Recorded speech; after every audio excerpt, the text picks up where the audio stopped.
अस्सलामुअलैकुम my YouTube family, कैसे हैं आप सब लोग। आप सब लोगों को वेलकम टू किचन एक्सप्लोरर। और आज हम बनाने जा रहे हैं क्रीमी ब्रेड पुडिंग। तो चलिए जी, उसके इंग्रेडिएंट्स देखते हैं। सबसे पहले जो है वो मैंने ले लिए हैं 4 ब्रेड के स्लाइसेस और इसे मैं कर दूंगी कट, मैं आपको वो भी शो करूंगी। और मैंने ले लिए 3 एग्स, 1 ड्रॉप चाहिए होगा मुझे yellow food colour, half tea spoon vanilla essence, measuring half cup sugar मैंने यहाँ पे लिया है जो कि मैं मिल्क में ऐड करूँगी, और half packet of cream use करूँगी मैं। हाफ कप अगेन मैंने मेजरिंग कप लिया है और इसे मैं कैरमलाइज करूँगी। हाफ लीटर हमें चाहिए होगा मिल्क जो कि ऑलरेडी मैंने मिक्सी में डाल के रखा है। तो हम जल्दी जल्दी अपने काम, और एक हमें मोल्ड चाहिए होगा जिसमें हम शुगर को कैरमलाइज कर कर डालेंगे। बहुत ही इजी और सिंपल सी रेसिपी है और बहुत ही डिलीशियस बनती है ये। तो बस हम क्या करेंगे, इस तरीके से ब्रेड को कट कर लेते हैं सिंपली। बड़ी इजी और झटपट सी है। मैं आपको बताऊं कि मतलब मीनवाइल मैंने क्या किया है कि जो है वो एक पतीली भी गरम करने रखती है लिड लगा के, ताकि मेरा काम आसान हो जाए। साथ ही में डाल देंगे हम शुगर, बाकी की भी मैं डाल देती हूँ sugar, half tea spoon vanilla essence, मेरा ख्याल है गुड इनफ, फिर बहुत ज़्यादा खुशबू हो जाएगी। 1 ड्रॉप, अगर ये ऑप्शनल है, 1 ड्रॉप आपने डालना है येलो फूड कलर तो ठीक है, नहीं डालना चाहते तो ना डालें, इससे ज़रा कलर अच्छा आ जाता है। 3 एग्स,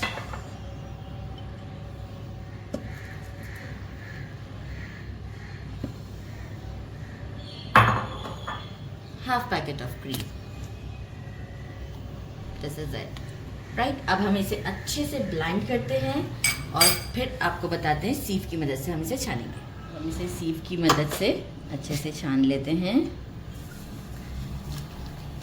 लेकिन मेरे ये जो जूसर ब्लेंडर्स और ये सब इतने अच्छे हैं कि आप देखेंगे कुछ बचता ही नहीं है, इतना माशाल्लाह से ज़बरदस्त काम करने वाले हैं।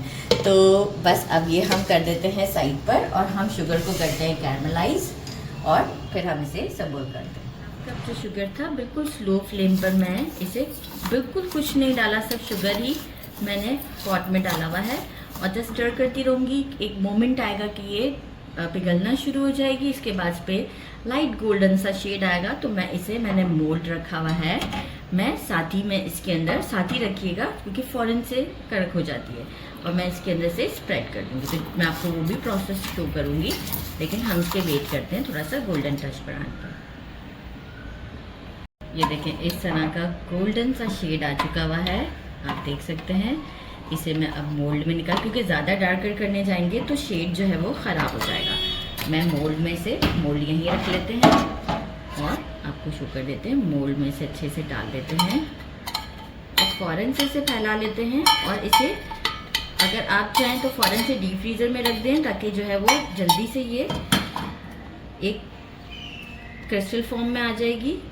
ये देखें इस तरीके से करते हुए सब जगह पे फैला दिया मैंने। और अब मैं इसे डीप फ्रीज़र में थोड़ा सा रेस्ट के बाद छोड़ देती हूँ और इसके बाद हम अपना पुडिंग इसमें डाल देते हैं। हम इसे 1 स्टर देते हैं और ये भी हमारा अच्छे से क्रिस्टल फॉर्म पे आ चुका हुआ है। 1 स्टर दिया इसे और इसे हम डाल देते हैं इसमें।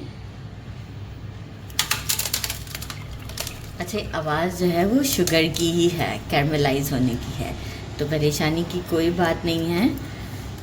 अब जो है वो क्या करते हैं, हम इसे पतीली में एक स्टैंड रखकर उसमें रखते हैं। तो वहाँ चलते हैं।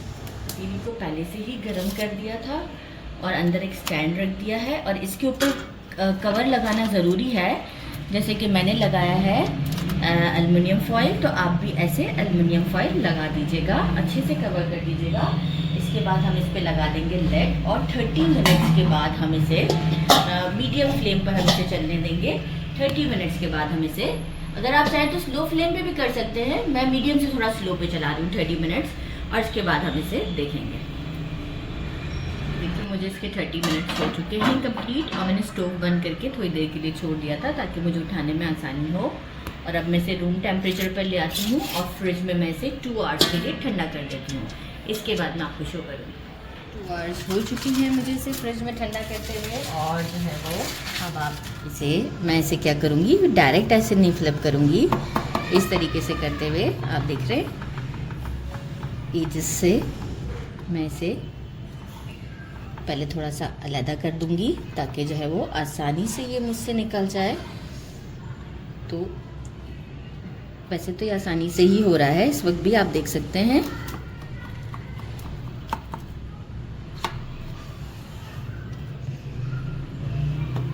बड़ा ही कोई ज़बरदस्त सा मुझे ये पुडिंग लग रहा है। अच्छा, मैंने क्या किया, इसी के साइज़ का ट्रे ले लिया है। बिस्मिल्लाहिर्रहमानिर्रहीम। इस तरह के कामों में मुझे बड़ा डर लगता है। बिस्मिल्लाहिर्रहमानिर्रहीम। वाह, ज़बरदस्त। कितनी खुशी होती है ना जब हमारी कोई चीज़ इतने अच्छे से निकल के आती है। तो और अब हम आपको इसके स्लाइसेस करके दिखाएं। एक्चुअल मैं पहले कैमरामैन से पूछूं स्लाइसेस करूं या अभी मैं वो कर दूं, पहले पिक्चर लेना, तो मैं डिसाइड करके फिर आपको करके बताती हूँ। जी, पिक्चर हो गया। इस तरीके से लेना था, ये भी बड़ा टास्क होता है। अब मैं आपको दिखाऊं कि आप इसका टेक्सचर चेक करें, कितना ज़बरदस्त सा टेक्सचर है। और ये मैं आपको अब टेस्ट करके बताती हूँ। बिस्मिल्लाहिर्रहमानिर्रहीम। ज़बरदस्त सॉफ्ट, आप अंदर से भी देखें, बिल्कुल बबल्स नहीं है। बिस्मिल्लाहिर्रहमानिर्रहीम। बहुत ज़्यादा ज़बरदस्त है। बस तो एक काम करते हैं, मेरे चैनल को लाइक और सब्सक्राइब करना नहीं भूलिएगा। अपना ख्याल रखिएगा। अल्लाह हाफ़िज़। I am going.